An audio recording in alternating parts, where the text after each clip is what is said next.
Hi all, അസ്സലാമലൈക്കും. Welcome back to Silna's kitchen.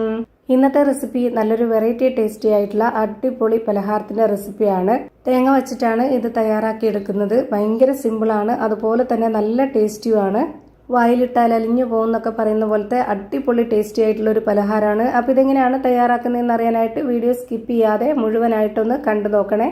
റെസിപ്പിയിലോട്ട് കിടക്കുന്നതിന് മുമ്പായി സിൽനാസ് കിച്ചൺ ചാനൽ ആദ്യമായിട്ട് കാണുന്നവരാണെങ്കിൽ പ്ലീസ് ഒന്ന് സബ്സ്ക്രൈബ് ചെയ്തേക്കണേ. ഒപ്പം ഈ വീഡിയോസ് നിങ്ങൾക്ക് ഇഷ്ടപ്പെടുകയാണെങ്കിൽ ഒരു ലൈക്ക് ചെയ്ത് ഷെയർ ചെയ്ത് സപ്പോർട്ട് ചെയ്യാനും മറക്കരുത്. ഇനി നമുക്ക് ഇതെങ്ങനെയാണ് തയ്യാറാക്കുന്നതെന്ന് നോക്കാം.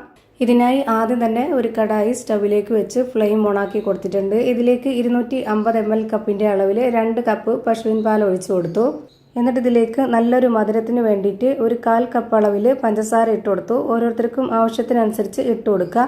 ആ ഒരു മധുരത്തിനെ ബാലൻസ് ചെയ്യാനായിട്ട് ഒരു നുള്ളു ഉപ്പും കൂടെ ഇട്ട് കൊടുത്തിട്ടുണ്ട്. ഇനി ഇതിലേക്ക് വേണ്ടത് കോൺഫ്ലവർ പൊടിയാണ്. ഞാനിവിടെ 1/4 കപ്പ് അളവിൽ അതും ഇട്ട് കൊടുക്കുന്നുണ്ട്. എന്നിട്ടൊരു വിസ്ക് വെച്ചിട്ട് കട്ടകളൊന്നുമില്ലാതെ നന്നായിട്ട് ഇളക്കിയെടുക്കാം.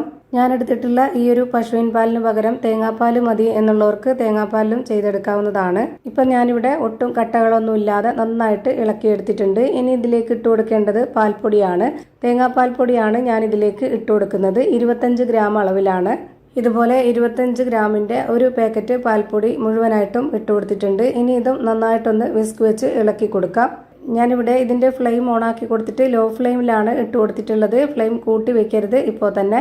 അതുപോലെ ഇത് കട്ട പിടിക്കാതിരിക്കാൻ ശ്രദ്ധിക്കണം. ഇടയ്ക്കിടയ്ക്ക് ഇളക്കി കൊടുത്തോണ്ടേ ഇരിക്കണം. ഞാനിപ്പോൾ അതിൻ്റെ ഇടയിൽ ഓരോരോ ഇൻഗ്രീഡിയൻസ് ചേർത്ത് കൊടുക്കുമ്പോൾ ആ ഒരു ടൈമിൽ മാത്രമാണ് ഇത് കൈവിട്ട് കൊടുക്കുന്നത്. അല്ലാത്തപ്പോഴൊക്കെ നന്നായിട്ട് ഇളക്കി കൊടുത്തുകൊണ്ടിരിക്കുകയാണ്. ഇനി ഇതിലേക്ക് മെയിനായിട്ട് വേണ്ടത് തേങ്ങ ചിരകിയതാണ്. ഞാനിവിടെ തേങ്ങ ചിരകിയത് ഒന്ന് ക്രഷ് ചെയ്തെടുത്തിട്ടുണ്ട്.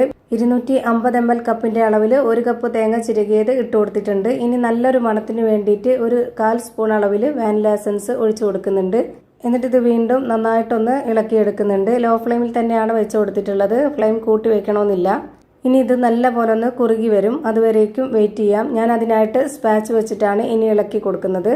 ഇത് നമുക്ക് റെഡിയാക്കി എടുത്തു കഴിഞ്ഞാൽ ഫ്രിഡ്ജിൽ വെച്ച് നന്നായി തണുപ്പിച്ചതിന് ശേഷം കഴിക്കാവുന്നതാണ്. നല്ല ടേസ്റ്റാണ് ഇത് കഴിക്കാനായിട്ട്. കുട്ടികൾക്കും വലിയവർക്കൊക്കെ ഒരുപോലെ ഇഷ്ടാവും. അപ്പോൾ അത് നല്ല പോലെ കുറുകി നന്നായിട്ട് ടൈറ്റ് ആയിട്ട് വന്നിട്ടുണ്ട്.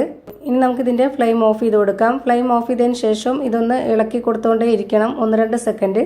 അല്ലാന്നുണ്ടെങ്കിൽ ഇത് കട്ടിയായി പോവും. ഇനി നമുക്ക് അടുത്തതായിട്ട് നമ്മുടെ കയ്യിൽ അവൈലബിൾ ആയിട്ടുള്ള ഏതെങ്കിലും പാത്രത്തിലോ അല്ലാന്നുണ്ടെങ്കിൽ ഏതെങ്കിലും ബൗളിലോ അല്ലാന്നുണ്ടെങ്കിൽ ഒരു ട്രേയിലൊക്കെ ഒഴിച്ച് സെറ്റാക്കാവുന്നതാണ്. ഞാനിവിടെ ഈ ഒരു ബൗളിന്റെ ഷേപ്പിൽ കിട്ടാനായിട്ട് ഇതുപോലെ ഒരു ബൗളിലാണ് ഒഴിച്ചു കൊടുക്കുന്നത്. ആദ്യം നെയ്യൊന്ന് സ്പ്രെഡാക്കി കൊടുത്തിട്ടുണ്ട്.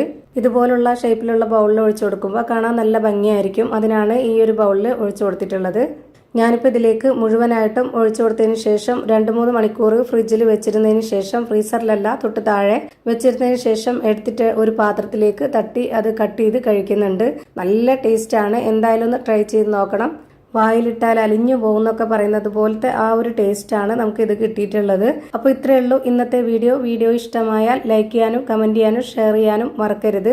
അതുപോലെ തന്നെ ഞാനിടുന്ന പുതിയ വീഡിയോസ് നോട്ടിഫിക്കേഷനായിട്ട് കിട്ടുന്നതിന് വേണ്ടി സബ്സ്ക്രൈബ് ചെയ്ത് ബെല്ലൈക്കൺ അമർത്തി അതിൽ ഓൾ എന്ന ഓപ്ഷൻ എനേബിൾ ചെയ്ത് കൊടുക്കാനും മറക്കരുത്.